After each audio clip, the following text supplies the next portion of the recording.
Hello guys, welcome back to my channel and enjoy this fanfic part 1. Let's start the fanfic. When Anko got back from her first report, she found Naruto eating some fish for dinner. He quickly took out some more fish and prepared them so she could have dinner as well. Anko didn't need to be told twice and she gratefully accepted the meal. Over the meal she told him about her day and about everything that happened. When she gave him the scrolls and books that she received from Hideki, he almost started reading right there and then. But then she gave him the book on sealing and told him the message the Hokage had given her. This book was written by Yondaime. Really? Naruto stammered after a full minute of silence. Anko had been curious who Naruto's hero was and now she knew. It wasn't surprising after all, the Yondaime was said to be one of the greatest shinobi ever lived. She quickly nodded and smiled when he pressed the book to his chest as if it was the greatest treasure in the world. To him it probably was. Since she had traveled quite some distance today, she wished him good night and told him that he had the morning off from training so they could discuss the training schedule for the next month. Naruto wished her good night and thanked her again for everything she had done for him. He spent some time reading in Yondaime book and went to sleep soon after reading the first chapter. When he awoke the next morning, he found himself alone in the cave. He quickly got dressed and went outside looking for his sensei. He found her sitting in the clearing furiously scribbling some notes down on a piece of paper. He quietly sat next to her so he wouldn't disturb her while working. He started on making breakfast knowing that she would stop writing as soon as she smelled breakfast. Anko was trying to figure out a way to maximize the amount of training Naruto could do this month. Not an easy task at 7 a.m. in the morning. She wrote something down, but soon after that she would find a something new and then she would have to start over again. It was driving her nuts. Suddenly she smelled breakfast and her stomach told her it was time to stop writing and start eating. She looked over at Naruto and saw him smiling while holding a plate for her. Naruto has changed so much this past month.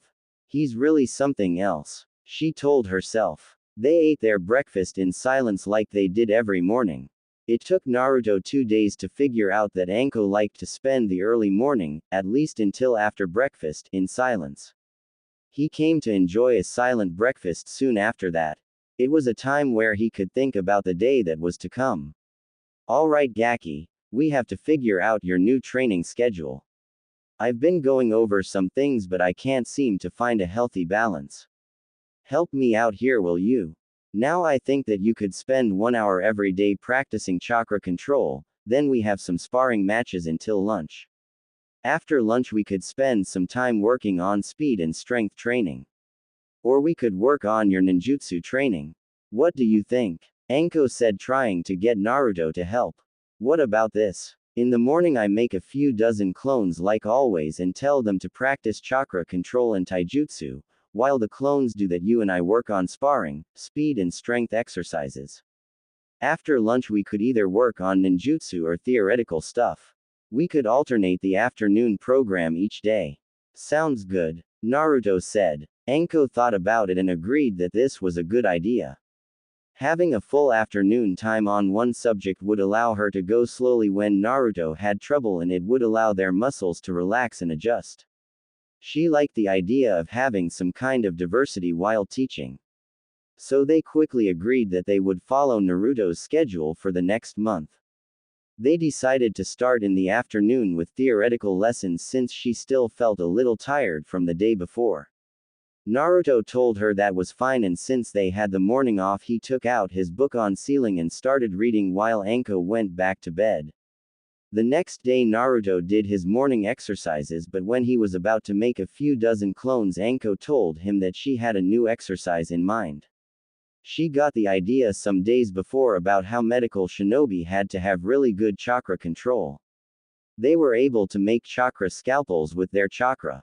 A chakra scalpel was made by focusing an amount of chakra to the tip of the finger and manipulation it in such a way that it would become as sharp as a knife. The more she thought about it, the more sure she became that it would be a really good exercise for Naruto. She quickly explained what she had in mind and Naruto made his clones and told them to get started. While the clones were busy, the two of them started on having a light spar before working on speed and strength training. Several days later, one of his clones had a small success in creating what seemed to be an incomplete chakra scalpel. The clone had succeeded in sharpening the chakra into a somewhat sharp knife. After that small success, he quickly managed to recreate what the clone had done, and he was on his way to make a fully completed chakra scalpel. His other training started good as well. He was becoming more and more adept at using both Taekwondo and Aikido, and gave Anko a run for her money when they had sparring matches. The ninjutsu training was lots of fun as well. Anko had taught him several Kaiden jutsus and 3 variations on the Kage Bunshin no Jutsu. He remembered those lessons well. Flashback. Alright Gaki, I've got 3 variations of Kage Bunshin no Jutsu for you to learn. They're named Shuriken Kage Bunshin no Jutsu, Kunai Kage Bunshin no Jutsu, and Bakuretsu Kage Bunshin no Jutsu. The first 2 make not clones of yourself but off your kunai or shuriken. I'm sure you can see the advantage of that. The third one makes clones just like the normal Kage Bunshin no Jutsu, but it allows you to let the clone explode, taking your enemy with them. Anko explained. Naruto was practically bouncing up and down hearing about these very cool jutsus. He couldn't wait to get started with the training. When he wanted to make some clones to help him in mastering the jutsu, Anko stopped him. No, Naruto, no clones in the beginning. I want you to learn them first on your own. After you're able to do them well enough, you can master them by using Kage Bunshin no Jutsu. I don't want you to rely on that jutsu all the time. Anko ordered Naruto. Naruto didn't get why he couldn't use the Kage Bunshin no Jutsu to learn the new jutsu. But if he was honest with himself, he realized he depended too much on the Kage Bunshin no Jutsu, so he nodded and started learning the Kunai Kage Bunshin no Jutsu. In the end, it took him about 2 days per jutsu to be able to do them good enough before Anko allowed him to use the Kage Bunshin no Jutsu to finish mastering them. But he felt really good about himself for not using Kage Bunshin no Jutsu to learn them, and he decided to always learn a new jutsu on his own, and only when he was able to do it well enough would he finish mastering it with Kage Bunshin no Jutsu. End flashback. Halfway through the month, Naruto had a breakthrough in his experiments with seals. He had been trying to create his own storage scroll, but it proved to be harder than it looked. The necessary seals that had to be placed on the scroll were much more complicated than he anticipated, but he didn't give up. Naruto didn't know the words, giving up, and kept trying, with Anko encouraging him every step of the way. His success came when he tried for the 100th time to create a storage scroll. By not paying attention for a small moment, he applied 2 necessary seals in what he thought was the wrong order. The result was a fully working storage scroll that he created on his own. It was the first time he had succeeded in creating a working scroll, so understandably he was very proud and couldn't stop smiling for 2 days after. Or it could be because Anko had given him a big hug and a small kiss on his cheek as a way to congratulate him. Naruto had blushed up a storm, and Anko hadn't stopped teasing him about it for days. The next part in the book he received from Yondaime was creating a sort of gravity seal that would allow him to put it on his chest. This seal would make his body twice as heavy as he normally was. The advantage of this seal was that, unlike normal weights, which were rarely used anymore according to Anko, this seal would affect every muscle in his body. This would result in a much more completed training. Naruto was immediately interested. It didn't help that Yondaime had written in the margin that he personally used this seal when he was young. Anko said that until she was absolutely sure that he could do it without risking anything, she wouldn't allow him to put it on his body. She would also talk about it with Sandaime Hokage, and only if he said that the seal was safe she would allow him to apply it on his body.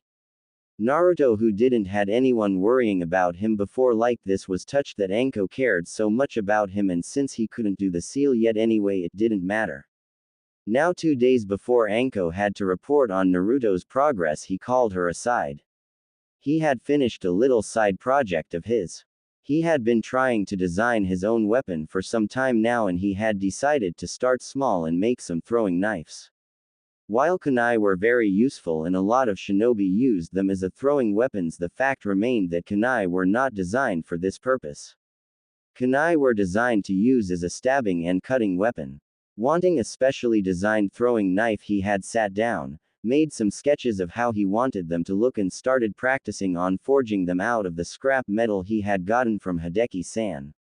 After trying several times, he got them just right. He decided to make an extra 3 sets of 3 throwing knives for Anko, his Ji-chan and Hideki-san. Anko, surprised at Naruto's actions, seeing he was kind of nervous about something, went over to him and asked if something was wrong. Naruto, who was sweating bullets, assured her everything was fine and told her he had made something for her. After saying that, he held out a small package and told her to open it. When she opened it, Anko couldn't believe her eyes. Inside were 3 beautifully shaped knives. She sat down and took one of the knife in her hand to take a closer look at it. The knife was about 8-inch long, handle included. They were long in shape and double-edged. The handle was just long enough to fit right in her hand, allowing her to hold it very comfortably. The knife looked incredibly sharp and very easy to use. Naruto, who had been watching her examine the knife, couldn't help but worry that she didn't like it. He really hoped she liked them. It was his way to say thank you for everything she had done for him over the past 2 months. Naruto, I don't know what to say. These are incredible. How did you manage to make such fantastic weapons? I didn't even see you practice forging them, Anko said while looking back and forth between the knives and Naruto. Well, I knew that kunai aren't really meant to be throwing weapons, so I wanted to make my own. So I designed them myself and started making them from the scrap metal I got from Hideki-san.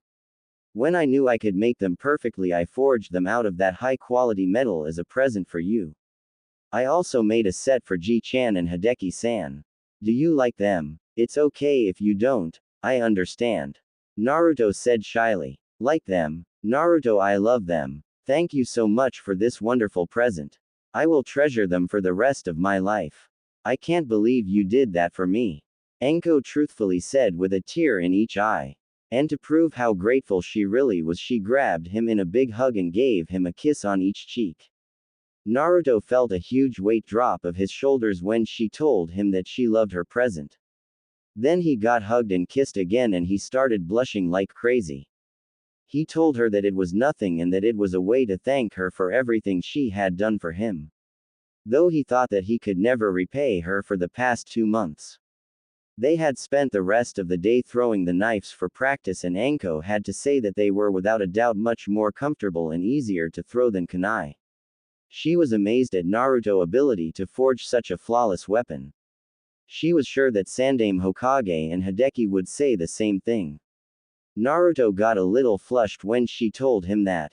The night before she had to leave for her report, she asked Naruto if there was anything he needed from the library. Naruto, who still finished his book on sealing and still had to start on the books for jutsu making, told her he was fine for now. He wanted to concentrate on the things he had at hand before moving on to other subjects. But he remembered a lesson where Anko had told him about chakra affinities and that you could see what kind of affinity you had by using a special piece of paper, so he asked if she could get him one of those. He was kind of curious to know what his affinity was. Anko promised him to bring him back such a paper and prepared her backpack carefully, putting Naruto's presents inside. She wondered how they would react. When she woke up the next morning, Naruto was already outside preparing breakfast for both of them. She went outside and greeted him with a small smile and sat down to start eating breakfast. She was grateful that he had prepared breakfast for her because she would have to travel back to the village today for her report. After eating, she cleared the dishes and got ready to leave. Waving goodbye, she told him she would be back before nightfall and that he better had trained while she was aware there would be trouble. Naruto laughed and asked her to say hello to everybody for him. Nodding, she left towards the exit of the forest. When she arrived, she once again made straight for the Hokage Tower and marched straight to the Hokage's office. Knocking, she heard Sandaime give his permission to enter.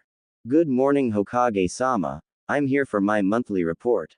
she said, saluting the Hokage since she was in a playful mood. The Hokage smiled and wished her a good morning as well. Telling her to sit down, he waited for her to start her report. But before she started, she opened her backpack and gave him a small package. It's a present from Naruto. To thank you for everything you have done for him, Anko said, smiling. Sarutobi carefully opened the package, not knowing what it could be. He slowly took one of the 3 knives in his hand and studied very closely. He could see that they were made with precision and great care. He thought they were beautiful, almost a work of art not meant to be used in battle. He looked at Anko, asking her to explain. When he heard that Naruto had forged these throwing knives for him, he could help but feel happy and honored. She also told him that he had made a set for her and Hideki as well. That boy, how does he manage to surprise me time and time again? Sandaime wondered out loud. Like last time, Anko gave a detailed overview of Naruto's progress. How he had succeeded in making his own storage scroll, how he had mastered the chakra scalpel exercise and the jutsus he had learned. She also told him about the gravity seal that Naruto wanted to try. She asked him about the dangers of such a seal. Sandaime quickly reassured her that if Yondaime had used the seal, it was perfectly safe to use. He completed the chakra scalpel exercise. That's amazing for someone with his amount of chakra. He must have worked very hard to achieve such a feat. How is his taijutsu going?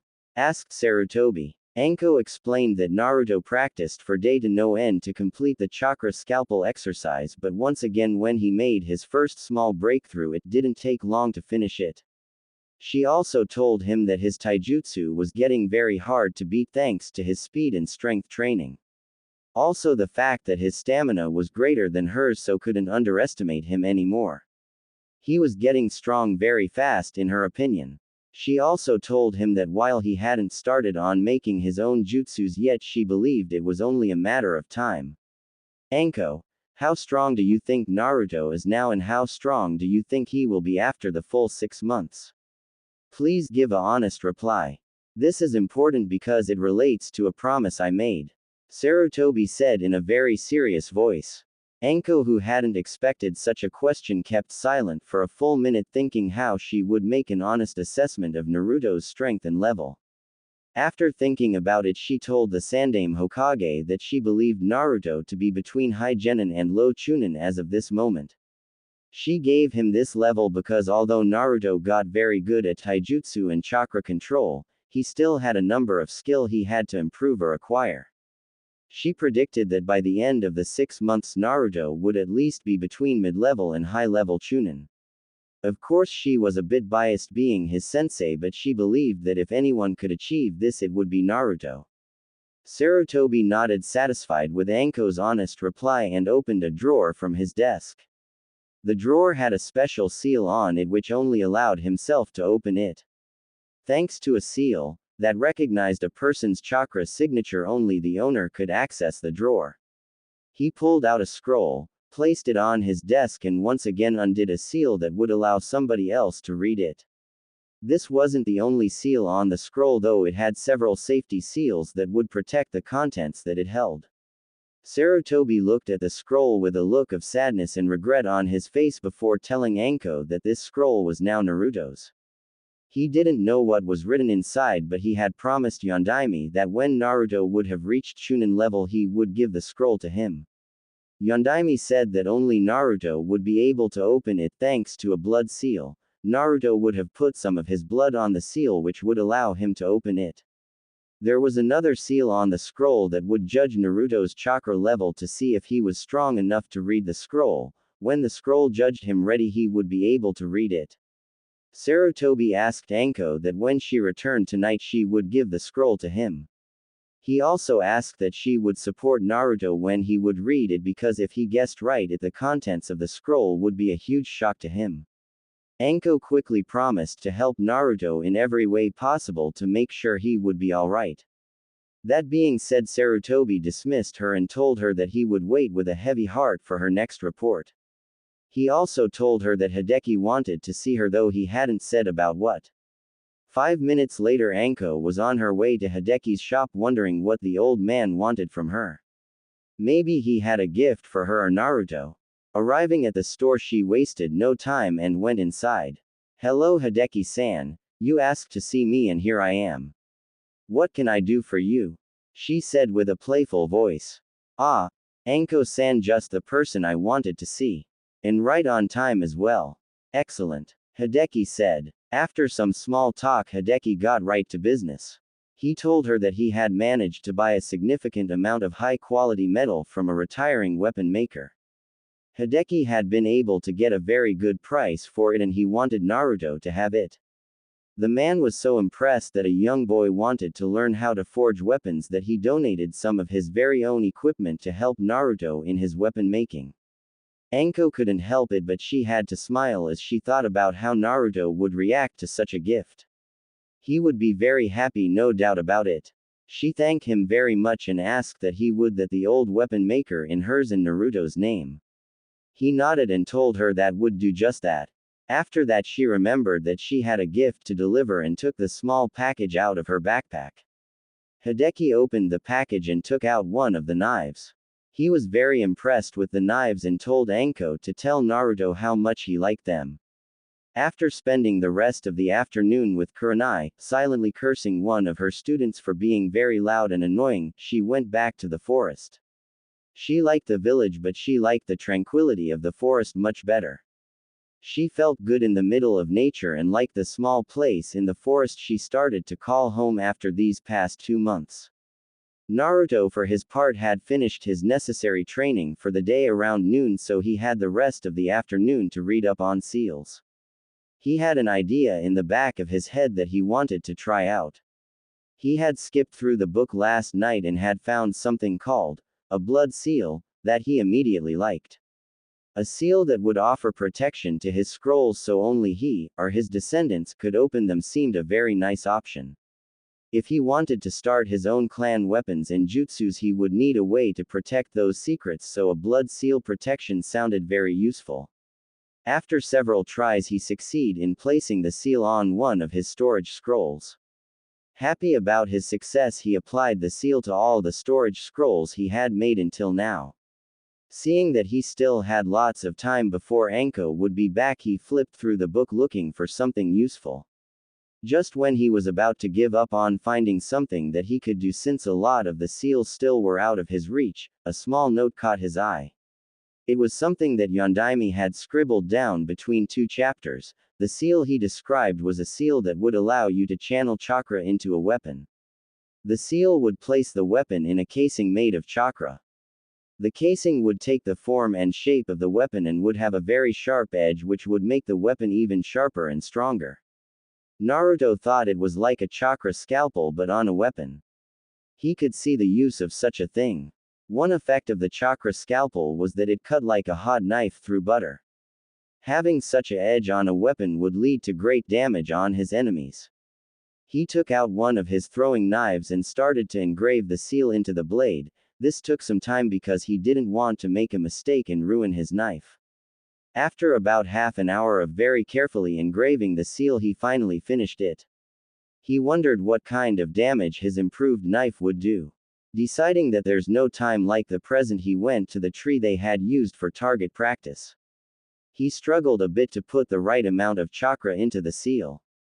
When he saw a blue glow appear around the knife just like the book said, he threw it at the target with all the strength he could muster.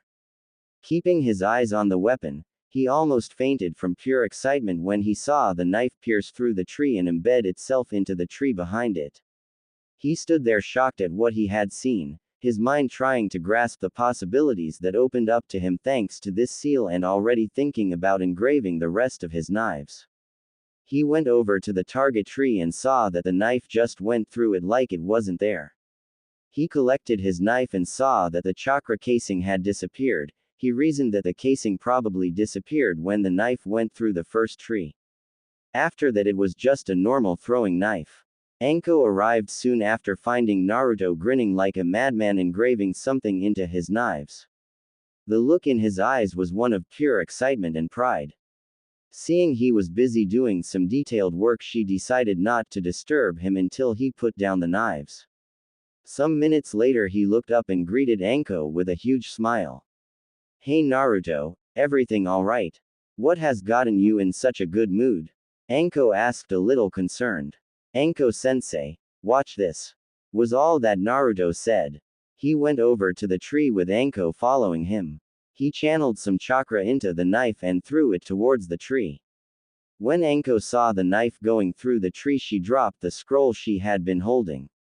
Looking shocked and hardly believing what she had just seen, she managed to ask Naruto how the hell he did that. So Naruto started explaining about applying the blood seal to his storage scroll and find the seal for the weapon in the book. He told her that he had tried it on one knife, and when he saw the results he promptly started to engrave the seal into his other knives. He did that in just one day.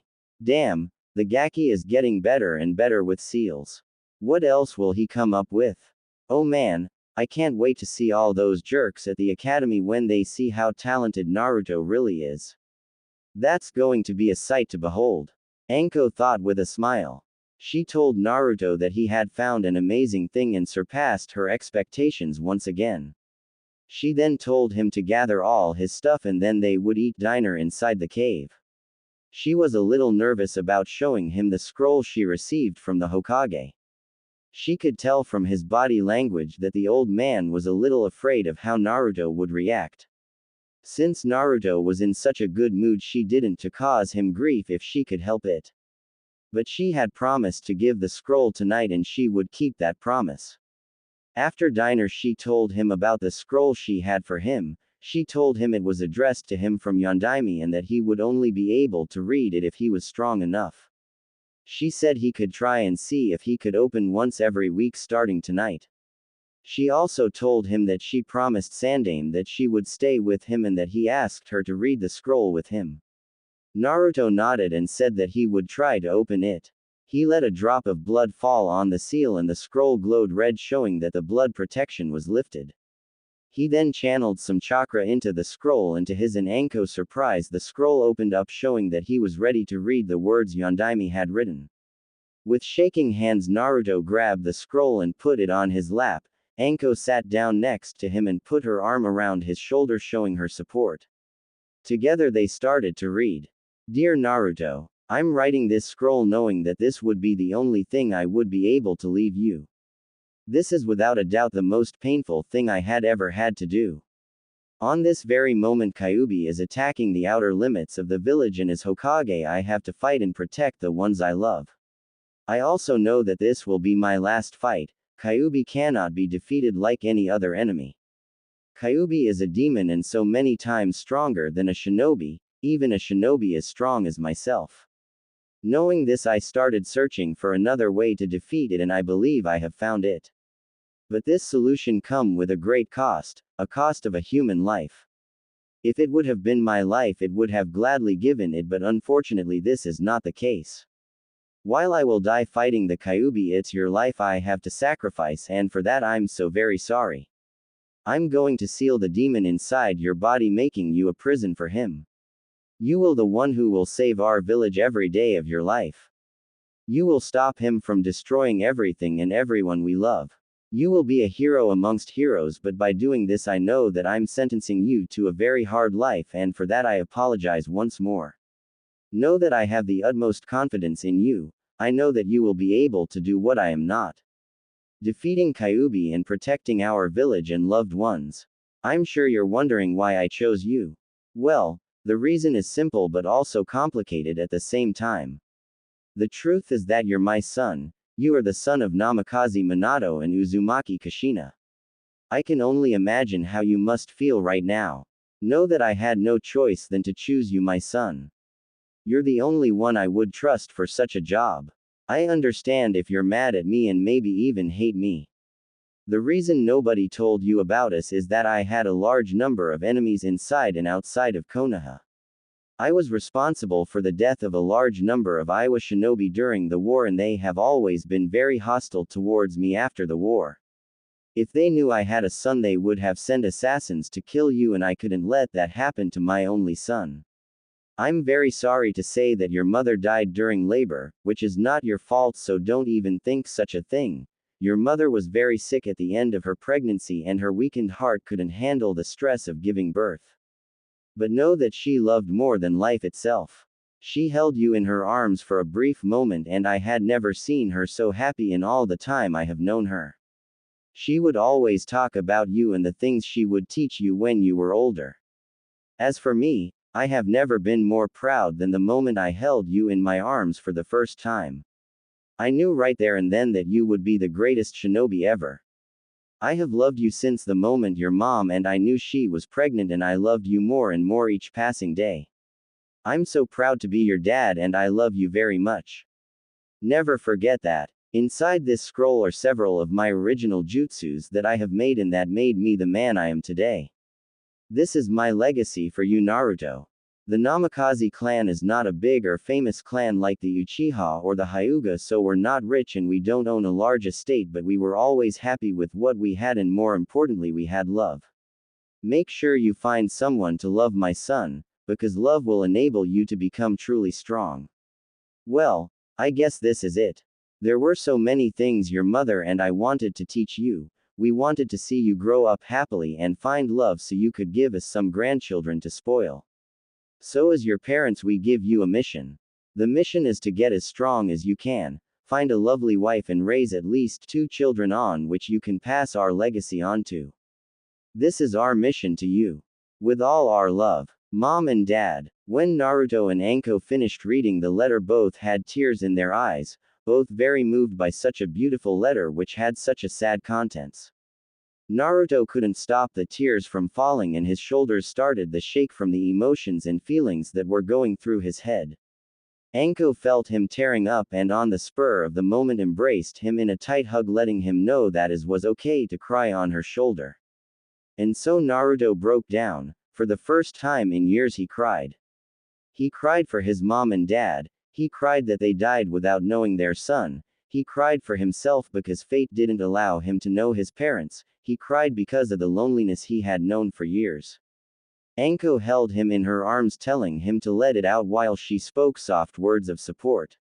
She was amazed at the boy's, no, not boy, this young man's past, and that he was the son of the biggest hero Konoha had ever known. Briefly she wondered why she hadn't noticed it before. She remembered the picture that hung in the Hokage Tower, and Naruto really was the spitting image of his dad. They looked like father and son. Maybe she needed glasses because the resemblance was staggering. She felt Naruto calm down, and when she looked at him she found him asleep on her shoulder, tired from all the crying he had done. She smiled and moved him so he could sleep comfortably. She gave him a small kiss on the forehead and went to sleep herself. The next morning Naruto woke up feeling better than ever. He felt like he had gotten rid of all those feelings of sadness and loneliness last night. Now that he knew who his parents were and that they loved him above everything else, a huge weight had dropped from his shoulders. For years he had thought that his parents abandoned him and that they didn't love him. Now he knew the truth and he couldn't be more happier. Well, he was still sad that they were gone, but he couldn't change anything about that, so once again he made a promise to make his parents proud and to fulfill the mission they gave him.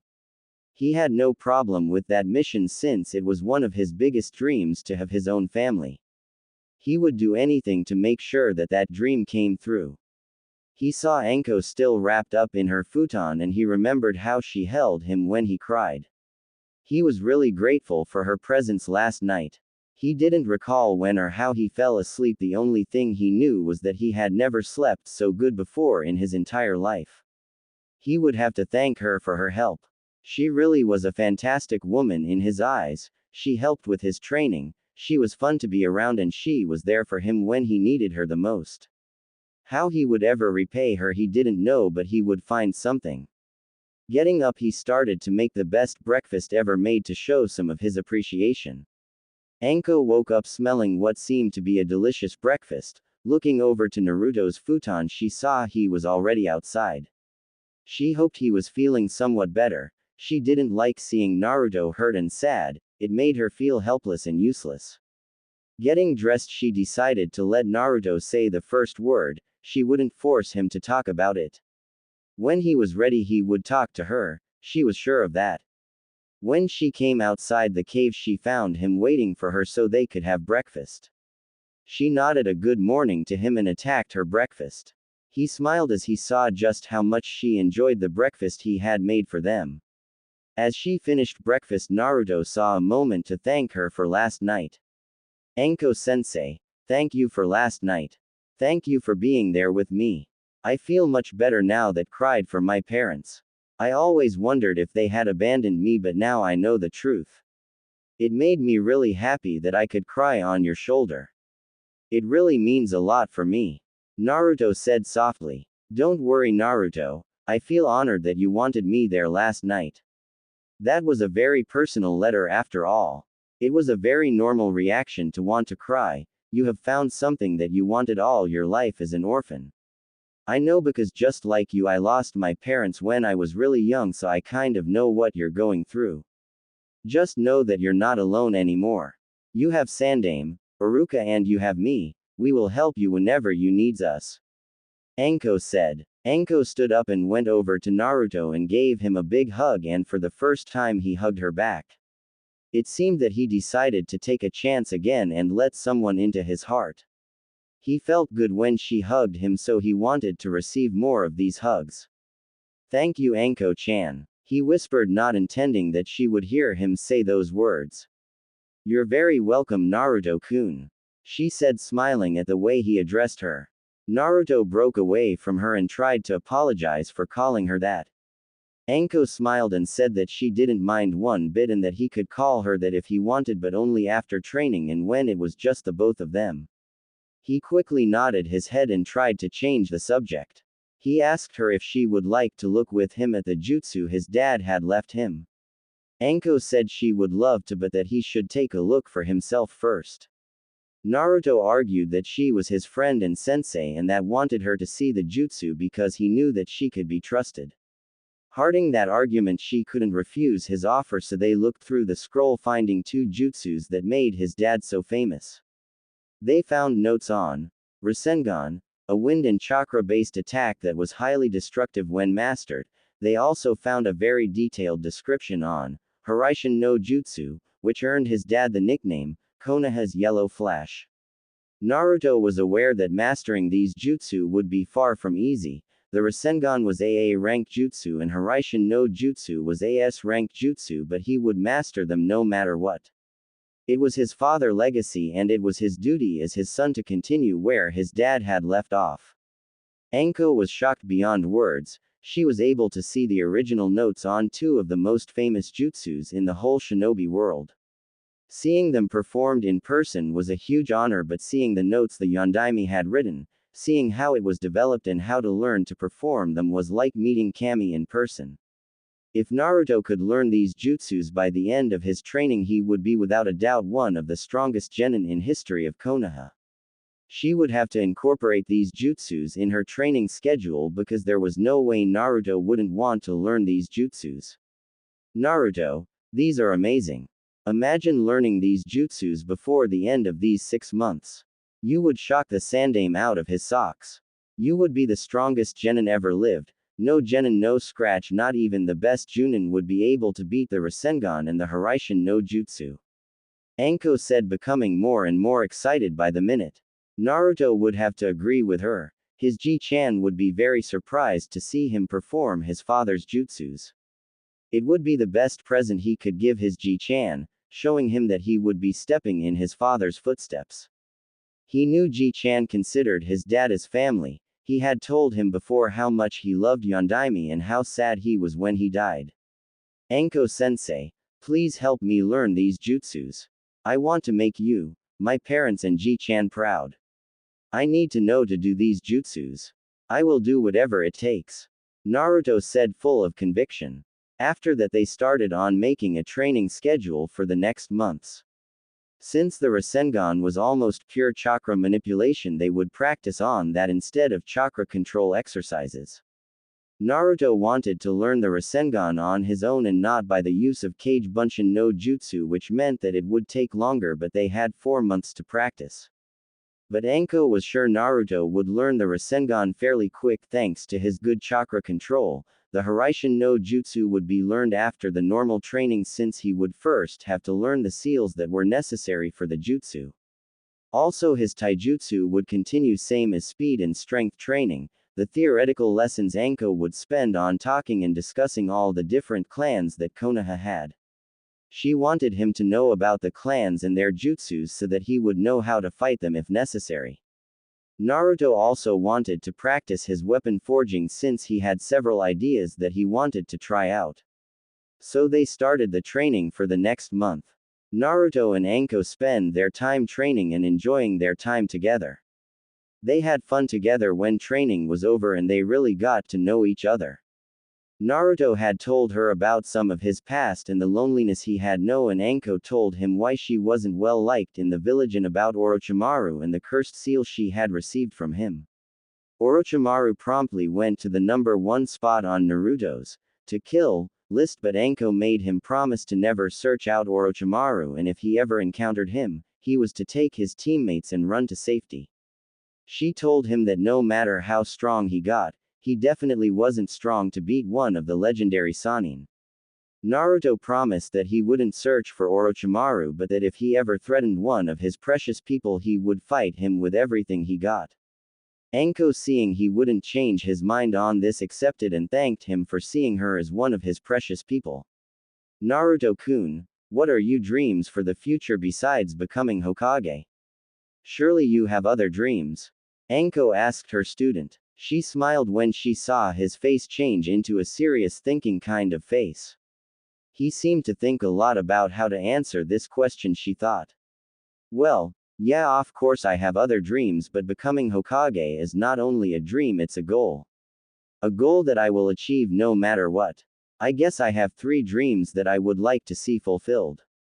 One would be to be accepted by the villages, Uzumaki Naruto, and not as the Kyuubi child. The second would be to start my own family, wife and children, and third would be to become the world's strongest shinobi. That would be great. Naruto finished. Those are very nice dreams, Naruto-kun, and I'm sure you will succeed in making them come true. Anko said, smiling. What are your dreams for the future, Anko-chan? There must be something you want. Naruto asked in return. Sure, I have several dreams. You let me see. Well, one of them would be to kick Orochimaru's, that's for sure. Being acknowledged as me instead of Snake Bitch would be nice too, I guess. But most of all, I want to find the place where I belong alongside with someone who loves me for me. I guess that sounds kind of cliché, but it's true for me. Anko finished. That doesn't sound cliché at all to me. For someone who had a loving family all their life and who had everything they ever wanted, that may sound cliché, but not to those with a past like ours. People like us want security and reassurance in life because we know what it feels like without them. Naruto said, understanding what Anko said. Alright, enough on the depressing topics, let's see what fun things could we talk about. Oh, I know, gossip. Always good for a laugh. Anko said with a evil smile. She was a girl after all, and girls love to gossip. Gossip? I don't know. What do I know about gossiping? Naruto said, trying to change the topic. Not because he didn't know any gossip or something like that, but he didn't want to cause trouble for anyone. Yeah, gossip, like a dirty little secret someone has or your opinion on someone. I'll start, you'll see what I mean. Okay. There's a Junin in the village called Hatake Kakashi. He's very strong and considered a genius, but he's also a pervert. He's always reading a orange little book called Ika Ika something, and he's always late. He wears a mask and nobody has ever seen him without it. Kurenai and I have tried to take it off, but until now we never succeeded. He's a fine shinobi but a lousy man for anything else. He pisses me off with his little book. You'll meet him later on. He's the Junin sensei of Uchiha Sasuke, Haruno Sakura, and one guy, I don't remember his name. Anko said with a gleam in her eye that promised lots of pain for this Kakashi person. She also noticed the look on Naruto's face when she mentioned the name Uchiha Sasuke. She was curious why, so she asked if he had a problem with him. A problem? I guess you could call it that, yeah. You see, Sasuke is the prince of the village, so to speak. Just because of his name he's pampered like nobody else. Everybody adores him and treats him like he's God's gift to mankind. I don't like him because of that. Though I will admit Sasuke is strong, he's also a jerk and an arrogant. I'm the first to say Sasuke is talented because he is, there's no question about that, but there are a lot of people out there that are much stronger than he is. I used to try to get along with him seeing as we're both orphans, but every time I tried to talk to him he would insult me or make fun of me for no reason. So in the end I just let him be, but he would always manage to rile me up or work on my nerves. In the academy I considered him my rival since he was always better at everything than I was, but now I don't care about that at all. Naruto admitted to her. Anko laughed and said that every generation had one of those types like Sasuke and told him not to worry about it. After that they talked about things like dango or ramen. They talked way into the night, both enjoying the fact that they got to know the other a little better than before. When they saw the time they quickly went to bed since they had training in the morning. A few days later Naruto had designed a new weapon that he wanted to forge.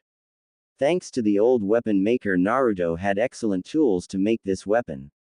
He wanted to make himself his own sword. The sword that he designed was a Japanese-style katana that when sheathed looked like a slightly curved wooden stick, but he planned it like that. He wanted that when you looked at it you couldn't see where there the handle and sheath started or ended. The sword would be about 40-inch long, the blade making up for 27-inch, and the handle would be about 11-inch. He knew that carrying a large sword like that was inconvenient for a shinobi, but he had already a solution in mind for that. He would try to modify the storage seal in a way that when applied to a short sheath of 10-inch he would be able to fit the blade that was 27-inch long inside. That would make his sword, sheath and handle, only about 20-inch long, which would be much easier to carry and conceal. When he asked Anko if she had anything special planned for the evening, she told him that he could do whatever he liked since today had been theoretical lessons. So Naruto set out to start the forging of his new sword. Making several cage buncheons to aid him, he took out his materials and went to work. The first thing he had to do was to forge a rough forged version of his sword, then he would have to forge the metal into the correct size. Third step was covering the blade with clay. Fourth step was to heat up the in clay covered blade and cool it down right afterwards, and the final step would be polishing and sharpening the blade. The process would take weeks to complete, but Naruto didn't care. He liked working on his weapons very much. It would be a process of trial and error, but Naruto was sure that he could do it thanks to the book he received from Hideki-san. While he was working on a rough forging of his sword, he thought back about the past few days. His training in Rasengan had gone better than he could have hoped. Thanks to his continuous training in chakra control, he was pretty good at manipulation chakra necessary for the Rasengan. He had managed to complete the first step of learning the Rasengan. He had to give it to his dad, the man was a genius. Naruto would never been able to come up with such a jutsu he toughed. Although it took his dad 3 years to master the Rasengan, Naruto was sure he would be able to do it soon. This was of course thanks to his father's notes on how he learned it. And Naruto happily used the notes. The Hiraishin no Jutsu proved to be very difficult. The number of seals he had to learn was simply too much to learn in a few weeks. At the rate it was going now, it would take him several more weeks, even months, to memorize the seals, and then he had to determine in which order he had to put them, since that changed with every person. So it would be a work of trial and error for Naruto. But he didn't give up, not that he wanted to or that Anko would allow him to, and he was sure that one day he would be able to do that amazing jutsu. Anko was thinking about how Naruto seemed much happier than ever before. He smiled and laughed, he made jokes, and he had even tried to prank her. Trying being the key word. She caught him while he was making his preparations, so he knew he was busted. All she said was better luck next time and went on with whatever she was doing at the time. Naruto had completely thrown away the emotional mask that he wore before and began to be a normal teenage boy who would have a temper tantrum once in a while. But since he was still new at not hiding his feelings, Anko had to repeatedly say that it was okay to disagree or being angry as long as he did it in a respectful way without shouting and throwing things. So far it had gone great. When he didn't agree, he told her so and also presented a counter-argument which they would discuss. Though overall they got along great and disagreements were rare happenings. She also noticed that it wasn't only Naruto that had changed, she found that she herself had changed as well. Ever since they had talked about their past, she had been feeling better than ever, her heart felt lighter than ever, and she liked the feeling a lot. She started to consider Naruto not only as her student but also as one of her friends and one of the people she would protect at all costs. She really liked spending time with him and felt at ease in his company. Usually she hated being around men because most of them only saw her as a next conquest, but Naruto was different. 2 days before the end of the month, Naruto finished his sword and the modified seal for the sheath. He found that modifying the seal wasn't that difficult once he thought about it, but he wasn't about to complain. The sword also had the same seal engraved like his throwing knives, and he had even found a chakra signature seal that only allowed him to draw the weapon. He thought it was fantastic, the sword had exceeded his wildest dreams. When he showed it to Anko, she was impressed and told him that he had done an excellent job once again. He asked her if she wanted one, but she politely refused his offer, saying that she was more of a knife person. His Rasengan was going great as well, it was a matter of days before he would be able to do it. After that he would master it using the Kage Bunshin no Jutsu like he did with all his jutsus. Speaking of jutsus, Anko had taught him several Doden jutsu like the Doden Shinju Zanshu no Jutsu, the Doden Doryuheki no Jutsu. She also taught him a few Suiden jutsu as well. Now he had several Kaden, Doden, Suiden and variations of the Kage Bunshin in his arsenal. He hadn't started on making his own jutsu yet because he first wanted to master all these jutsu and the Rasengan. After that maybe he would start on his own jutsus. Naruto, would you like Sandaime to know what was written in the letter? What about the fact that you're learning the Rasengan and Hiraishin no Jutsu? It's up to you to decide what I tell him. Anko said, preparing her report for the next day. You can tell him about the letter. I don't mind, besides I'm sure he's worried about how I took it. So tell him what was in the letter, no problem. But don't tell him about the jutsus and that I'm learning them or anything. I want to surprise him later on. Can you imagine his face when I do the Rasengan before his eyes? He won't know what hit him. Naruto said, already seeing his Ji-chan's face in his mind, making a smile appear on his face. Good thinking, Naruto. Glad to see that you still have that mischievous side intact. I can't wait to see their faces when you show them the Rasengan in the Chunin exam. That will be one event I wouldn't want to miss. Anko said, also with a mischievous smile on her face. She loved this kind of stuff and Naruto was a lot like her in that department. She would pay big bucks to be in the front seat for that show. Anko looked at her list of things she needed to bring back for Naruto. First there was the normal grocery shopping, then she needed to get a book on Kenjutsu, several new shirts, new gloves and a belt to put his sword on. Hideki would be pleased, she thought. Saying good night to Naruto, she went to bed so she would be well rested for her trip to the village. Next morning Naruto got up early and told himself that today would be the day that he could perform the Rasengan. He needed to get this done so he could move on the new jutsus if he wanted to impress his Ji-chan. So he went outside, made breakfast for both of them and started on his training. When Anko finished her breakfast, she couldn't help but smile at Naruto's face when she saw him concentrating like never before. Her smile changed to shock when a perfect Rasengan appeared in Naruto's palm. Unbelievable, he had learned an A-rank jutsu without any help in just a month. She thought. Once again Naruto proved to her that he was nothing short of a genius when it came to practical learning. Naruto on the other hand was moving towards the tree to see what kind of damage the Rasengan really did, so he slammed it right into the tree. When the dust cleared, Naruto and Anko stared at the large hole the Rasengan made in the tree. Wow, if this is the damage the Rasengan does to a tree, imagine what kind of damage it would do to a human being. Naruto and Anko thought while staring at the tree. They looked at each other and started grinning at the thought of using the Rasengan in front of everybody in Konoha. They would freak out, that's for sure. Now that he had proved he could do it, he would master it by using the Kage Bunshin no Jutsu in no time. Now he could concentrate on something else like his sealing studies or his jutsu making. Seeing that he was going to try the Rasengan again, she quickly told him that she would see him tonight and left. Naruto nodded and turned his focus back on the task at hand. Now that he had done it once, he should be able to do it again without a problem. Several successful tries later, he deemed it good enough and make a few dozen clones to start mastering it.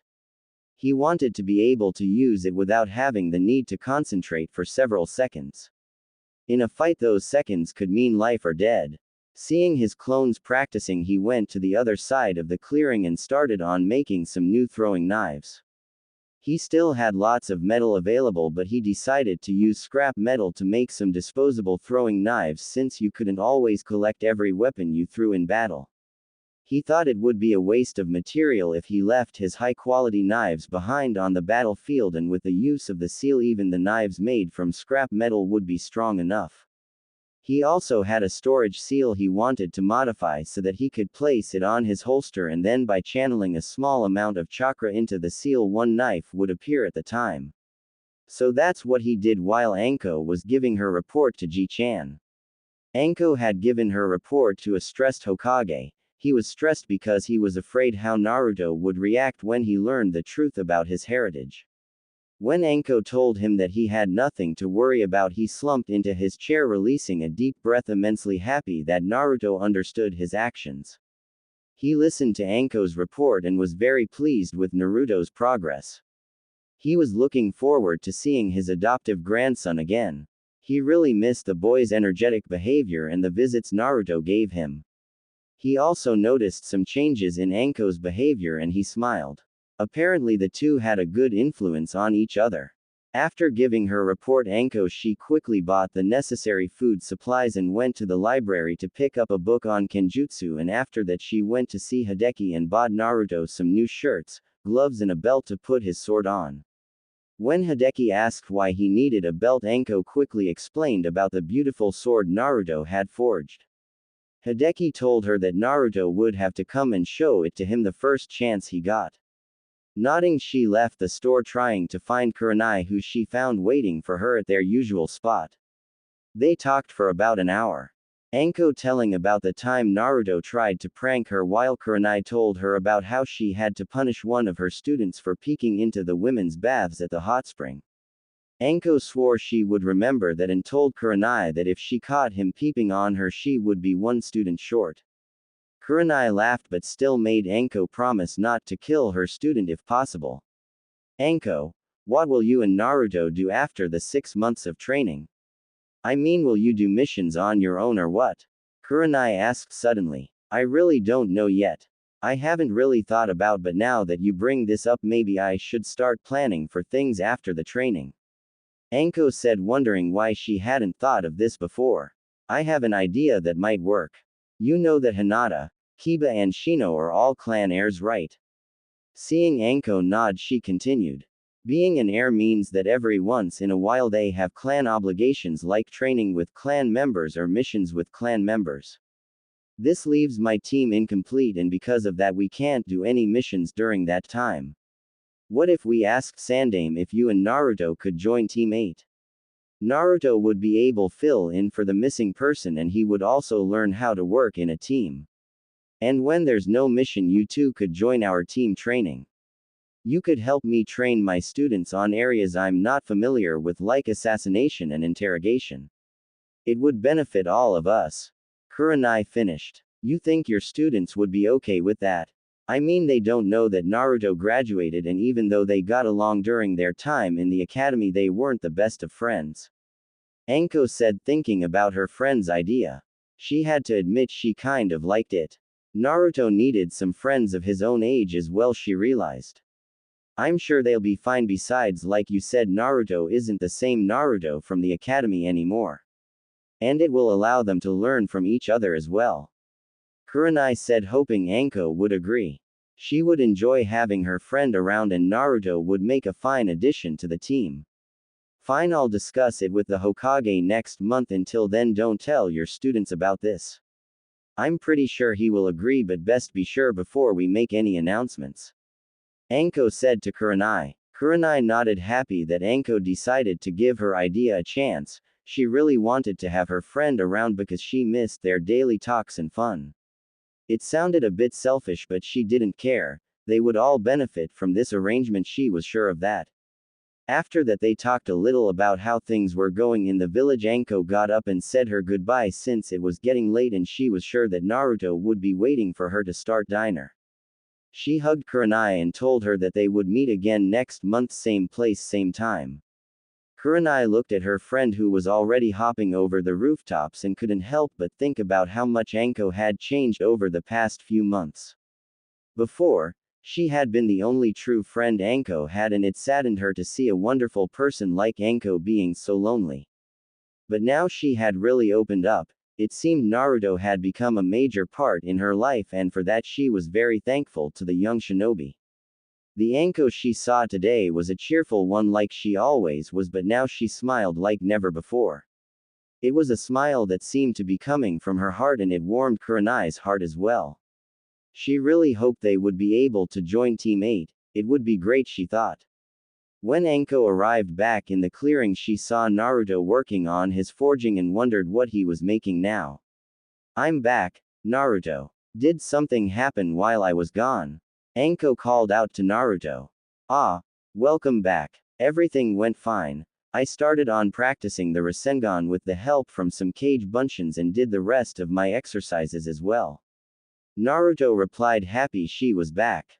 That's good. So what are you working on now?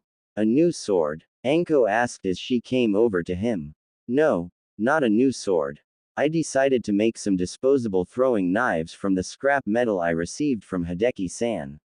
Naruto said, putting a newly finished one on the side. Disposable? Why? Is the scrap metal strong enough to make real weapons out of? Anko asked curiously. Well, I figured why make throwing knives out of that high quality metal when I'm pretty sure I will use them in battle and then lose some of them as well. And yes, normally scrap metal wouldn't be good enough to make weapons from, but you're forgetting the seal that allows to put a chakra casing around it. When using that, the weapons will be good enough to use in battle. Naruto explained his reasoning. Good thinking, Gaki. Now let's have dinner because I'm starving. She said, smiling. Naruto happily agreed on having dinner since he was very hungry as well. So they went inside the cave and started making dinner. They spend the rest of the evening inside and relax each in his own way. Naruto took out his book on Kenjutsu and started reading it since he wanted to work on creating his own Kenjutsu style. But in order to do that, he would first have to learn the basics, and like everything, this would take some time. The next morning, Naruto woke up thinking about the past 3 months of his life. He thought about the progress he had made thanks to his training with Anko and all the things he had learned from her. She truly was a wonderful teacher, strict and hard but fair and helpful when needed. Today they would go over his training schedule and see if it needed some adjustments in some areas. She had asked him to think about what he thought could use some more training and what he wanted to learn. His chakra control was taken care of thanks to his clones, and he had mastered almost all the katas in both Taekwondo and Aikido, so now he wanted to combine them into his own style. He would take the moves he wanted from both styles and create his own katas, and that would eventually become the Uzumaki Taijutsu style. Until now they sparred using Taekwondo or Aikido, but they had never mixed the two styles before, so he decided to focus on that this month. He realized that it would take a lot of work to create his own style, but he didn't mind that at all. One other thing he wanted to work on was his Kenjutsu. Now that he had his own sword, he would have to learn how to use it efficiently. Just swinging the sword around was not what he wanted to do. Not only would it be an insult to true Kenjutsu masters, but he felt that if he wanted to do something, he should do it correctly. So he wanted to study the basics first, and when he had sufficiently mastered them, then he would make his own style. He realized that he was actually creating a lot of new styles, a new taijutsu style and now a kenjutsu style as well. He wondered if he would be able to succeed in all this. In the end, it didn't matter, he would do it anyway. It was not like he was on a time schedule or something. If it took him months to complete something, then he would do so without complaining, knowing that when he did finish it he would have done it on his own, with help from Anko of course. He got up out of bed and prepared for the new day, seeing that Anko was already outside waiting for him to start on breakfast. This had been their little morning routine. Even though Anko almost always woke up first, it was Naruto who prepared breakfast since Anko wasn't much of a morning person to begin with. He wished her a good morning and prepared some coffee for her and started on baking some eggs and bacon for the both of them. Anko happily took the cup of coffee from Naruto and started to wake up. Oh, how she hated getting up in the morning, she thought. She enjoyed lying in a warm bed in the morning, and getting up was the worst part of the day in her opinion. Luckily Naruto was willing to make breakfast for her. She was very grateful for that. Seeing breakfast was ready, she sat next to him and started eating, wondering how she would survive after the mornings after their 6 months training was done. She would miss these delicious breakfasts, she realized. After Naruto told her what he wanted to work on for the next few months, she quickly made a new schedule and got to work. They both realized they had much work to do and little time to do it in. She would help him with his taijutsu, but seeing she knew next to nothing about kenjutsu, he would be on his own for that, she told him. He didn't let that stop him and told her he was very glad she could help him on his taijutsu. Besides the taijutsu and kenjutsu training, Naruto would focus on stamina, speed and strength training as well. She also had a few jutsu in mind that she would teach him later on. The last months of training promised to be exiting and she could hardly wait for the results. She and Naruto would show Konoha what they could do, and the Chunin exams were just the place to do it, she thought.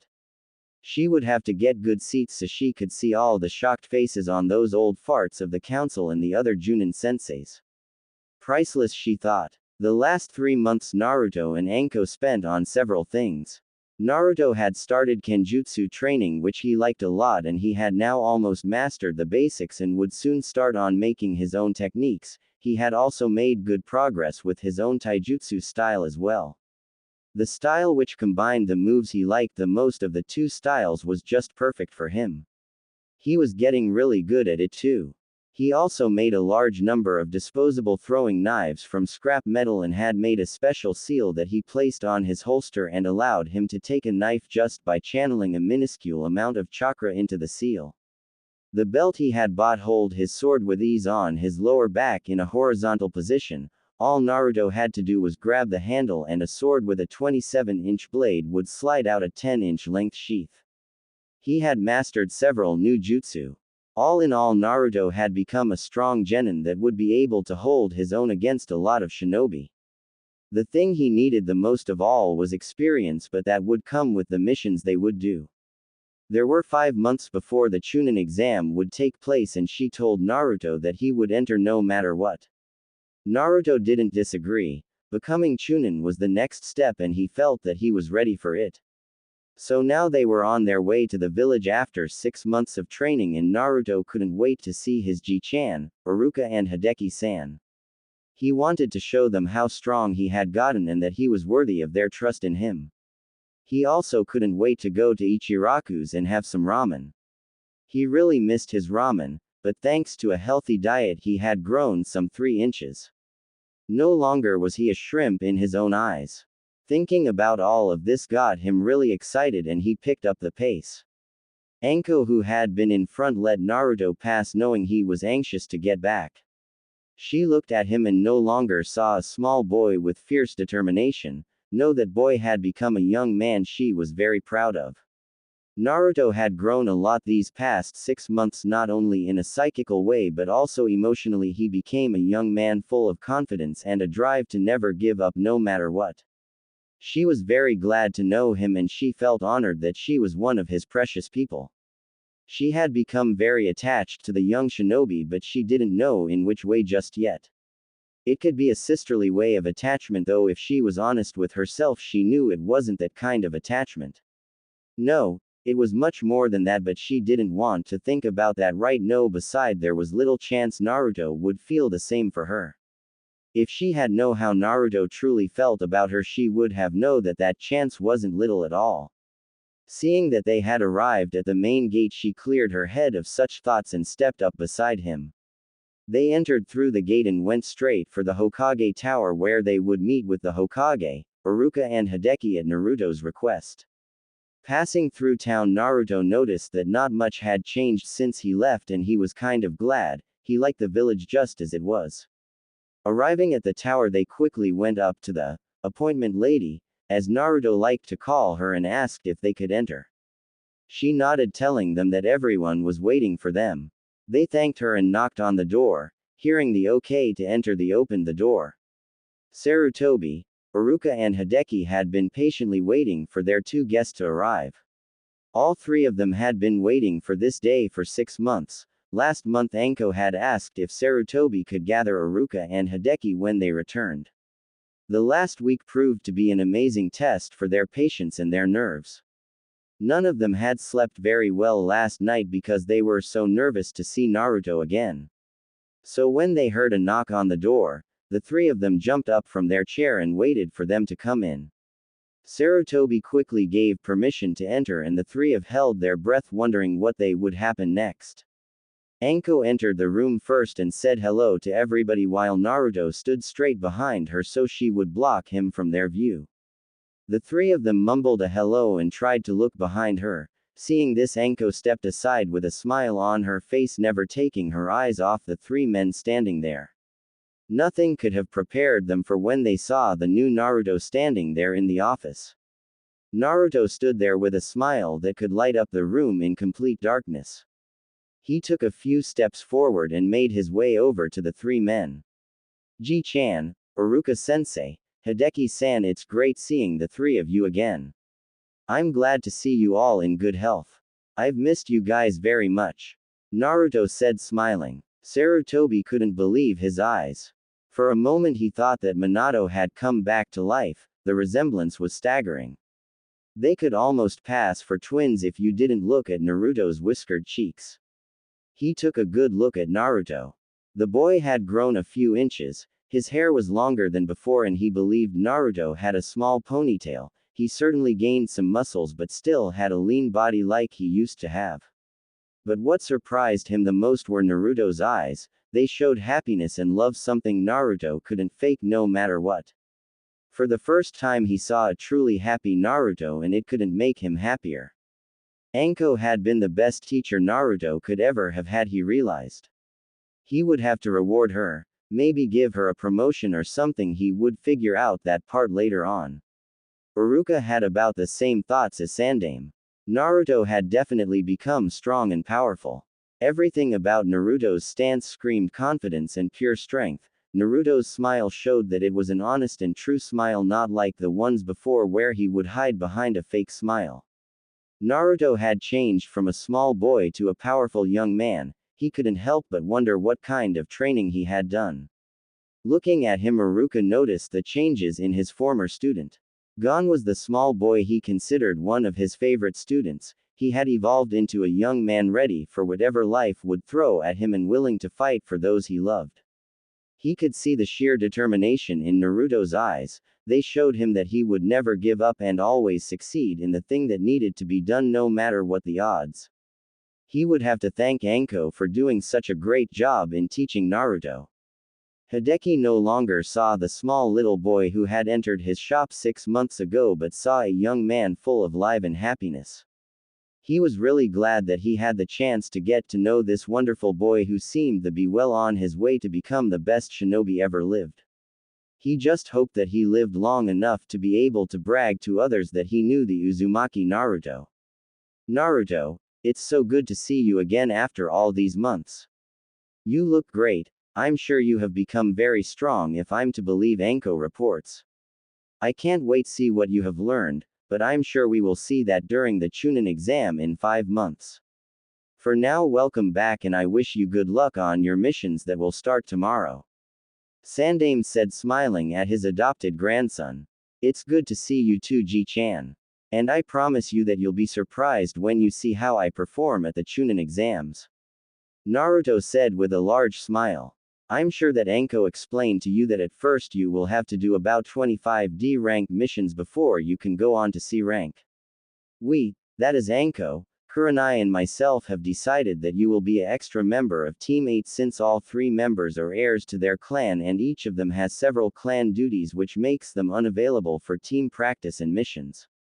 You will have to complete the necessary 25D rank missions on your own and after that you'll be able to join them for every other missions they receive.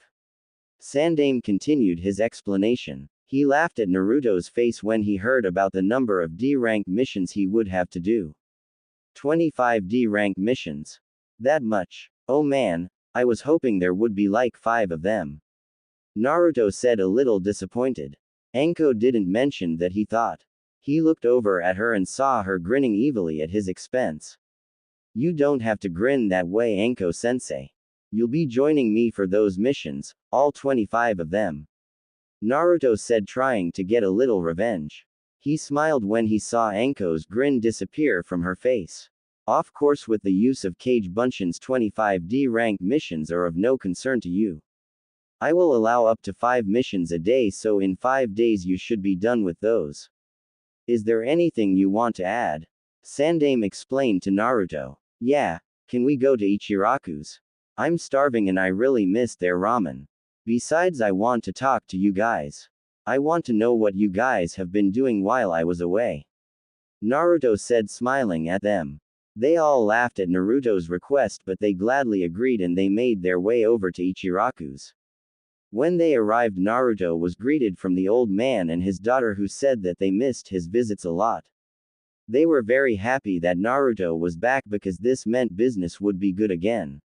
They all sat down and ordered some ramen and started talking amongst each other. Iruka saw his chance to talk to Anko and to thank her. Anko-san, I want to thank you for doing such an excellent job in teaching Naruto. Iruka said while bowing his head a little, showing his respect to the woman next to him. No need to thank me, Iruka. It was my pleasure teaching Naruto. He's a really talented shinobi and mark my words, he will become the best ever. There's no doubt in my mind about that. Anko said, reassuring Iruka. I always knew Naruto was somewhat talented, but I never thought he could become that strong in only 6 months. What kind of training did you give him? I never got him to be very attentive and motivated during his time at the academy. He asked her. He really wanted to know how Anko has succeeded in teaching Naruto when he couldn't. Iruka, before you start blaming yourself, you should know that it wasn't your fault at all. In fact, Naruto told me that you were the only teacher in the academy who taught him anything. The others just ignored him or picked on him. By the time you became his teacher, he was already behind in so many things he should have been taught that he simply couldn't follow in your class. Anko said, making Iruka think about Naruto's time at the academy. Why didn't I see that? I was supposed to be his teacher. I should have done something. Iruka said, furious with himself. He should have known how his so-called colleagues treated Naruto. No wonder Naruto had trouble in his year. Every year built on the previous year, so the last year required all the knowledge the students had acquired in all those years. Stop it, Iruka. Naruto doesn't blame you for anything. On the contrary, he is grateful for your guidance and the way you treated him. You were one of the first people who saw him as Uzumaki Naruto. He will never forget that. So stop moping and cheer up. Anko said, stopping the Chunin from blaming himself. She smiled when she saw Iruka sitting a little straighter and looking better. Iruka nodded and started asking her some questions about his training and the things Naruto had learned. Anko happily told Iruka about their time in the forest and the training they did. She was careful, however, not to tell any secrets about his parents, the Rasengan and all the other things they wanted to keep a secret for now. The 5 of them had a very nice time talking to each other about the things that had happened in the last 6 months. After spending some time, Anko told them that they would have to say goodbye since they had a meeting with Kurenai and Team 8. They quickly promised to visit each of them later on and left for the training grounds. Anko led him to a special training area where Kurenai and her team always practiced in the afternoon every other day. Naruto was quite nervous to see his old classmates again. He hoped they would get along and become friends. He knew who was in Team 8 thanks to Anko, who, when she had lectured him on every clan in Konoha, gave Team 8 up as example of a tracking team. He remembered how Kiba, Shino and Hinata were when they were still in the academy, but he figured that they would have become much stronger since graduation. In the end, he tried to stop worrying and take the things as they came. Relax, Naruto-kun, everything will be fine. Anko said, trying to stop Naruto from worrying too much. Though she understood why he was nervous, she knew that he didn't have much friends at the academy, since most saw him as the class clown and dead last. I'm trying, Anko-chan, but I can't help it. I just hope we'll get along and that I don't screw things up by acting like my former self. Naruto admitted. Stop it, Naruto. You're not the same Naruto from 6 months ago and you know it. And if you don't stop with thinking like that, I'll use you for target practice. Anko said sternly. It wouldn't do if Naruto lost his confidence now. He needed to impress his future teammates and sensei. You're right. I changed a lot and got stronger too, so I shouldn't have to worry. Thanks, Anko-chan. Naruto said, flashing a smile at her. You're welcome, Naruto-kun. Just remember to be yourself, okay? No mask whatsoever. Anko answered with a smile of her own. Naruto nodded, and a few minutes later they arrived at the training grounds and saw that Kurenai and her students weren't there yet, so they decided to sit down and relax for the time being. Naruto asked her what they would be doing this afternoon. Would they train or just get to know each other? But just as Anko was about to answer, 4 people and 1 dog arrived at the grounds. Anko grinned and stood up. Naruto followed as well, not wanting to be rude. Kurenai and her team arrived at the grounds, and Kurenai was very curious to meet Anko's star student, as she called him. She had told her team that they would get an extra member to help out, but she hadn't told them who, wanting it to be a surprise. She hoped she did the right thing by not telling. She would hate to ruin the whole thing if her team react badly. She was a little worried about Kiba since he would often speak without thinking, but she hoped that he would have the common sense not to. Kiba, Shino and Hinata were very curious to meet the new member of Team 8. They had only been told about this the day before, so it was all very new for them. Anko, welcome back. How have you been? And this must be Naruto if I'm not mistaken. It's a pleasure to meet you, Naruto. Anko has told a lot about you. I'm glad to have you on our team and I'm sure we'll get along fine. Kurenai said. Anko nodded and told that she was doing fine. Good afternoon, Kurenai-sensei. It's a pleasure meeting you at last. Anko-sensei told me a lot about you as well. I'm honored that you would have me on your team. I assure I will do my very best to be a proud member of this team. Naruto said, introducing himself. The honor is all ours, Naruto. I would like to introduce you to the other members of our team. On the left is Inuzuka, Kiba and Akamaru, in the middle is Hyuga, Hinata, and on the right is Aburame, Shino. Now I know that the 4 of you know each other from the academy, but since it has been 6 months, why don't we introduce ourselves? Alright, why don't you start, Kiba? Kurenai said, finished introducing her team. Kiba started introducing himself, saying that he wanted to be the best Inazaka clan head ever and hopefully beat his sister in a sparring match. Shino introduced himself by stating his name and then shutting up. Hinata, however, started stuttering and stammering some words before she fainted. Naruto would have laughed, but since he didn't know if it was serious or not, he looked over at Kurenai-sensei, who told him that she would be fine in a few minutes. After that, Naruto introduced himself by telling him dreams for the future and his hobbies. Anko and Kurenai introduced themselves as well, therefore finishing the introduction rounds. Anko and Kurenai told the kids that they could talk amongst themselves while they would make some arrangements for the following week. So the 4 kids separated themselves from the 2 women and started talking. Naruto, I didn't know you graduated from the academy. Hell, I haven't seen you in the village for months. What happened? Kiba exclaimed, no longer able to hold back his questions. Naruto very briefly explained the mess with Mizuki, meeting Anko, and the training he received in the Forest of Death. He left out everything about the Kyuubi, his parents, his own secrets, and the jutsus he learned from his dad. He did tell them about the things he learned from Anko and his taijutsu, knowing that they would see that soon anyway. Team 8 was surprised to say the least when they heard about Naruto's past 6 months. Man, so you kicked Mizuki's, huh? Nice. I never liked the guy anyway. But man, spending 6 months in that forest must have been brutal. I heard my sister talk about it. She said it is a very dangerous place even for Junin.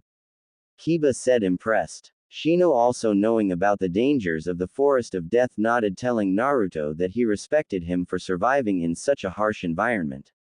Naruto-kun must have become very strong.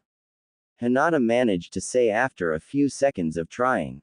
I learned a lot from Anko-sensei, but there's still much I need to learn. Naruto assured her. Sure, he had gotten stronger in those 6 months, but he was sure that he still had much to learn. Besides, Anko told him repeatedly that he was still a rookie. I'm sure you guys have gotten much stronger as well. Besides, you have so much more experiences by doing missions all this time. I will have to work hard to catch up with the 3 of you. Naruto said. Experience? Sure, we've gotten experienced at catching that damn cat, Akamaru growled at hearing the word cat. Or doing stupid chores other villagers are too lazy to do themselves. Don't worry, Naruto, those D-rank missions are a joke. First-year academy students could do those stupid missions. We only had a few C-rank missions, and those were only slightly above D-rank anyway. Hopefully now that you're here we'll get some exciting missions. Kiba said, laughing. Naruto smiled, knowing that Kiba was right about those D-rank missions. Hinata and Shino nodded as well, and they gave some of their own opinions of the famous D-rank missions. After talking for a while, Kiba asked if Naruto wanted to have a sparring match. Naruto said he would be happy to have a spar, but only if they got permission from their sensei. Hinata quickly said she was going to ask their senseis for permission. 2 minutes later, she came back with Anko and Kurenai in tow. Anko and Kurenai knew that this was a way for the 2 boys to bond, quickly agreed to a sparring match. Though Anko told them to take it easy on each other since they were now teammates. Both boys nodded their agreement and took a fighting stance. Anko and Kurenai would be refereeing the match. There would be 2 parts, a taijutsu part and a ninjutsu part, so they could judge each other. Alright Naruto, let me show you what I can do. Don't hold back on our account, Akamaru and me are strong enough. Kiba said confidently. Naruto nodded and got ready for Kiba's attack. Kiba, seeing that Naruto wanted him to start attacking, shot forward trying to punch Naruto in the face. Naruto calmly blocked the punch with his left forearm and grabbed Kiba by the back of his neck with his right hand and pulled him down towards the ground, where Naruto's knee planted itself into Kiba's stomach. Seeing that Akamaru was ready to defend his master, Naruto quickly jumped back. He didn't want to hurt a puppy.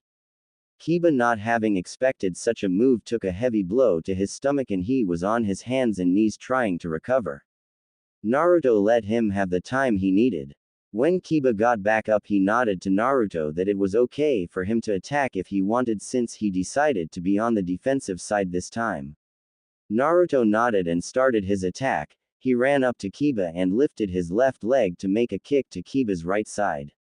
Kiba, seeing this, prepared to block the kick, but the only thing he felt was a soft pain before he got kicked in the side of face. Naruto had used a feint to make Kiba guard his ribs, but after that really weak kick, instead of putting his foot down like Kiba thought he would, Naruto slightly pulled back his leg and raised it to kick him in the face. Seeing stars, Kiba took a few steps back in case Naruto attacked again. Luckily for him, Anko and Kurenai ended the taijutsu part at that moment. Kurenai, Hinata and Shino stood there shocked that Kiba lost in both an offensive and defensive taijutsu spar. Kiba's taijutsu was not the best around, but he would give a lot of genin trouble, and Naruto defeated him without trouble. Though the moves Naruto made seemed simple, they were very efficient and powerful. Are you okay, Kiba? Naruto said, hoping that he didn't hurt his new teammate too much. Don't worry, Naruto, I'll be fine in a moment. You caught me off guard with that move. I thought you were aiming for my ribs and didn't expect you to follow up with a kick to the head. Kiba said, shaking his head clear. Yeah, the first was a feint. Guess it worked, huh? Naruto said, smiling. It worked all right. Fine. You win the taijutsu part, but you won't have such an easy time with the ninjutsu part since now Akamaru and me will both take you on. Kiba said confidently. We'll see, Kiba, but I won't go down without a fight. Naruto said, rising to the challenge. Seems like Kiba and Naruto will get along fine, don't you think? Kurenai said to Anko, seeing how both of them were interacting. Yeah, seems like I worried for nothing. I'm very glad they get along because no matter how well Naruto and I get along, he still needs friends of his own age as well. Anko said, very happy that Naruto seemed to enjoy himself. She had been a little concerned about how Team 8 would react to Naruto, but it seemed her worries were unjustified. Tell me, Anko, how well do you and Naruto get along? Kurenai asked, teasing her friend. Don't imaging things that aren't there, Kurenai. Naruto and I are just good friends, I assure you. Anko said with a small blush on her face. If you say so, Anko, but why are you blushing? Kurenai asked. This was perfect payback for all the teasing Anko did to her about Asuma. I'm not blushing, Anko whispered in a tone that said, drop it or else. Fine. I'm sorry for teasing you, Anko. Kurenai said, smiling. After a minute, Kiba said he could continue to the ninjutsu part of the match. Seeing as he now could use his combinations jutsu with Akamaru, he was a little more confident than about the taijutsu part, but he made himself remember not to underestimate Naruto anymore. Naruto nodded, saying he was ready as well. They both took a stance waiting for the signal which would start the match. When Kiba heard Kurenai giving the signal, he attacked. Akamaru, here we go. Jujin Bunshin no Jutsu. Kiba yelled out and Akamaru barked. Suddenly Naruto saw two Kiba glaring down on him. Since he hadn't seen any of Kiba's jutsus before, he decided to stay on the defense. Gatsuga. And with that, the two Kibas jumped towards Naruto and started spinning.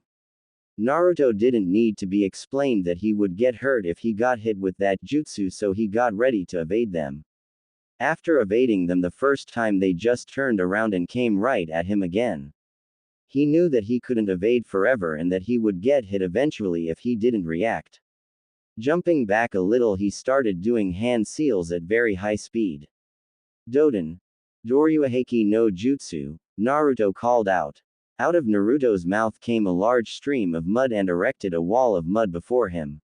The two Kibas, who couldn't stop in mid-attack, crashed right into the wall, shattering it a few seconds later. But it came at a price because it stopped their movement and had hurt them from hitting the solid wall. Shaking their head clear, they saw a kunai heading towards them, which Kiba dodged it with ease.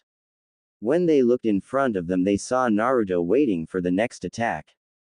The original Kiba motioned to his partner to attack again, but all of a sudden he felt someone put a sword at his throat.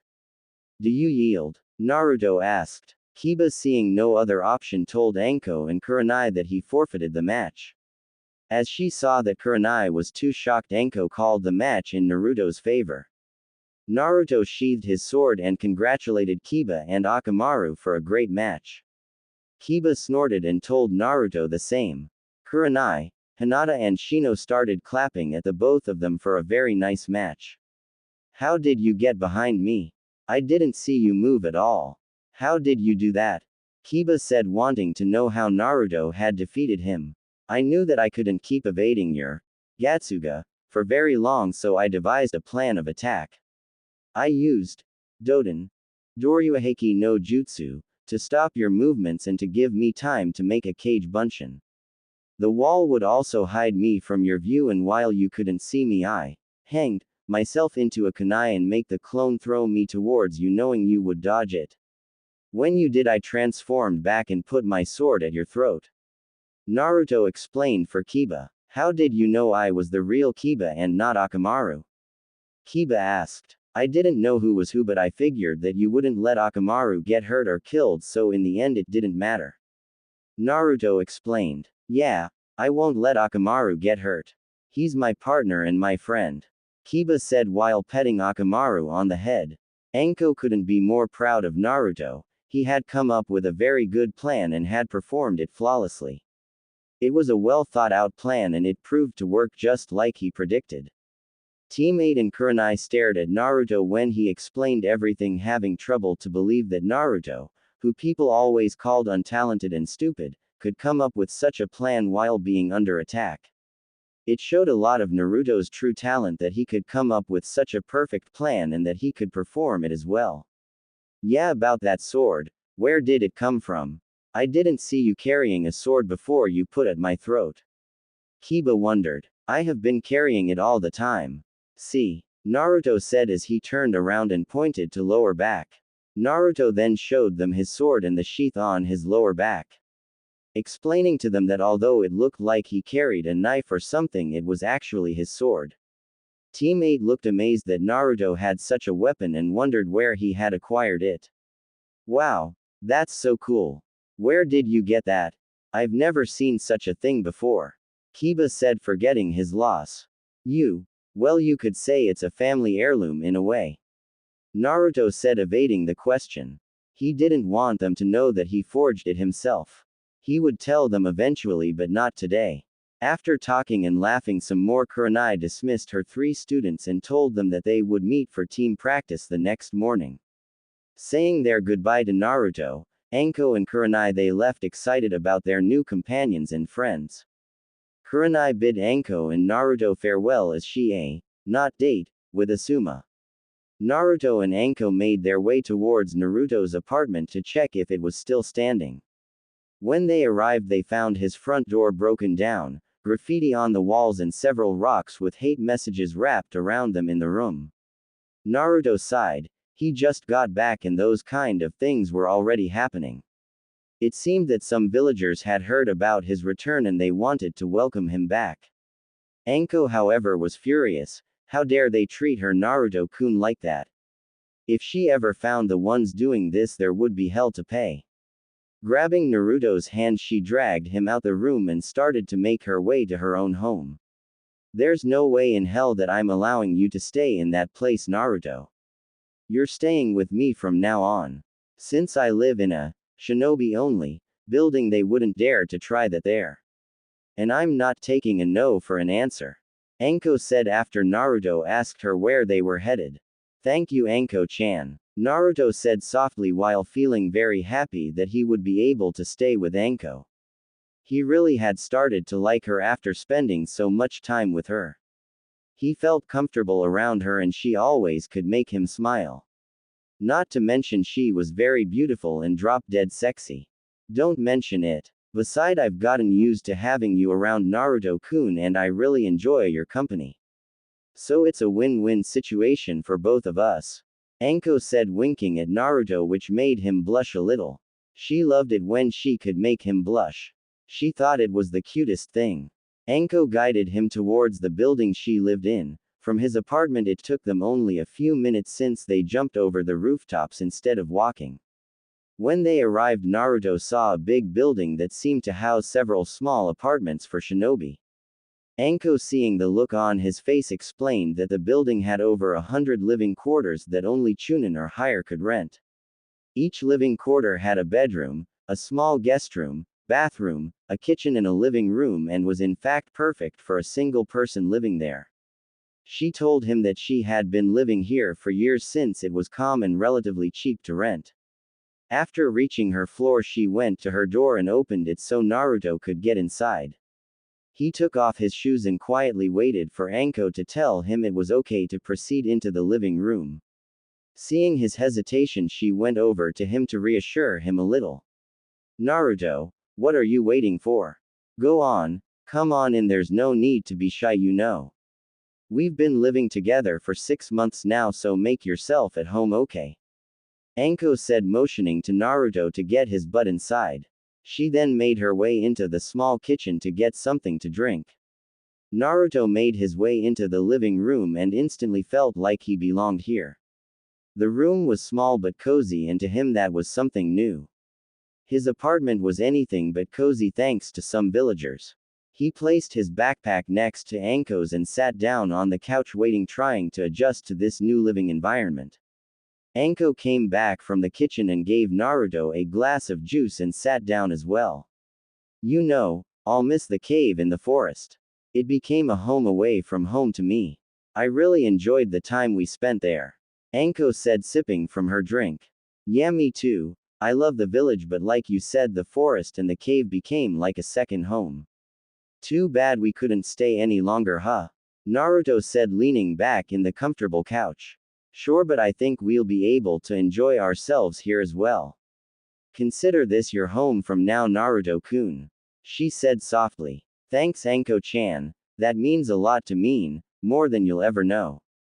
Naruto said, looking straight at Anko. So what do you think about Team 8? Think you'll get along with everyone? Anko asked, trying to cheer Naruto up a little. I think we'll get along fine. I mean, Kiba is strong and he has some very powerful jutsus when he fights with Akamaru. We got along fine in the academy most of the time. We were both slackers when it came to homework and tests, so we spend some time together during Iruka's punishment classes. I think we'll be fine. Naruto said after thinking for a moment. Anko nodded, glad he and Kiba would get along. Then there's Hinata. I admit not knowing a lot about her, but she seems a nice girl even if she still is shy like before. She fainted while introducing herself to me. Really weird, but we should get along. Naruto said, smiling a little bit. Anko actually let out a small chuckle when she remembered Hinata's introduction. She and Kurenai had already decided to have a talk with the girl about her problems with her confidence. What about Shino? Kurenai told me that she still hadn't got through to him. Anko said. The Aburame clan was known for their calm and sometimes cold attitude towards others. Shino, now he's a mystery to me. While I know about his family and his family style of fighting, I know nothing about him personally. He used to be quiet in class and a little reserved as well. But he's strong and intelligent, so that should be no problem. Naruto finished. Anko nodded and asked him what he wanted to do for dinner, seeing she didn't have anything in the fridge. Naruto suggested that they could have her favorite since they already ate ramen earlier today. She happily agreed and they made their way over to her favorite dango place. Since it was still early in the evening, the place was as good as empty and they took a seat that was a little bit secluded from the rest of the place. Anko ordered several plates of dango while Naruto ordered himself a okonomiyaki, which Anko said was the best here as well. They talked a bit about those pesky D-rank missions they would have to do in the following days, and when their food arrived they ate in silence, each enjoying a nice and tasteful dinner.